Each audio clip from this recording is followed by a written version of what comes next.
কলকাতা হাইকোর্টের বিচারপতি অভিজিৎ গঙ্গোপাধ্যায় মঙ্গলবার অবসর গ্রহণ করছেন। তিনি নিজেই মেয়াদ শেষের আগেই ইস্তফা দেওয়ার কথা ঘোষণা করেছেন। রাজ্যে শিক্ষক নিয়োগ দুর্নীতির একাধিক মামলায় তার বিচারের সক্রিয়তা আস্থা ফিরিয়েছিল আন্দোলনকারীদের। দুর্নীতি তদন্তে অনেকেই তার প্রতি সম্পূর্ণ আস্থা ভরসা রেখেছিলেন। কলকাতা হাইকোর্টের বিচারপতি অভিজিৎ গঙ্গোপাধ্যায় পদত্যাগের ঘোষণার পর থেকেই চর্চা শুরু। কোন রাজনৈতিক দলে যোগদান করতে চলেছেন তিনি, এই নিয়ে এখনও কোনো উত্তর না পাওয়া গেলেও উল্লেখযোগ্য বার্তা দিয়েছেন বিচারপতি গঙ্গোপাধ্যায়। তিনি জানান, মঙ্গলবার তিনি সমস্ত প্রশ্নের জবাব দেবেন এবং রাজনৈতিক দলে যোগদানের বিষয়টিও খোলসা করবেন।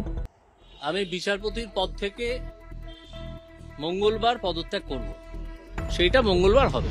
তারপর আমি আপনাদের সব প্রশ্নের উত্তর দেব মঙ্গলবার 1:30টার সময় কোর্টে সূর্য সেন, মাস্টারদা সূর্য সেন মূর্তির নিচে আমি আসব, আপনাদের সব প্রশ্নের উত্তর। বিচারপতি অভিজিৎ গঙ্গোপাধ্যায় ঘোষণা করলেন পদত্যাগ করছেন তিনি। বিচারপতি পদ থেকে মঙ্গলবার তিনি সরে দাঁড়ানোর জন্য রাষ্ট্রপতি ও দেশের প্রধান বিচারপতির কাছে পদত্যাগপত্র পাঠানোর কথাও জানিয়েছেন।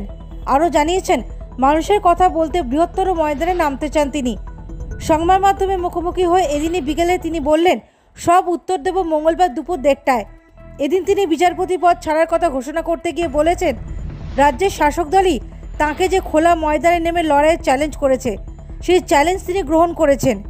সেক্ষেত্রে তিনি যে আগামী দিনে তৃণমূল হয়ে ভোটে লড়ছেন না সেটা স্পষ্ট। আবার এবছর 10ই আগস্ট তার এমনিতেই অবসরের কথা, তারপর তিনি কি করবেন সেই নিয়েও জল্পনা ছিল।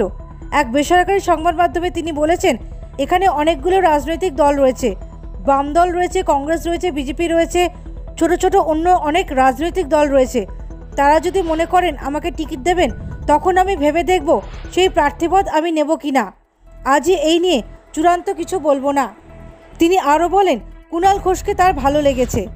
কুণাল ঘোষ যতই মুখপাত্র হিসেবে আমাকে আক্রমণ করে থাকুন না কেন, কুণাল বাবুকে আমার মানুষ হিসেবে ভালো লেগেছে। Bureau report, the United India news.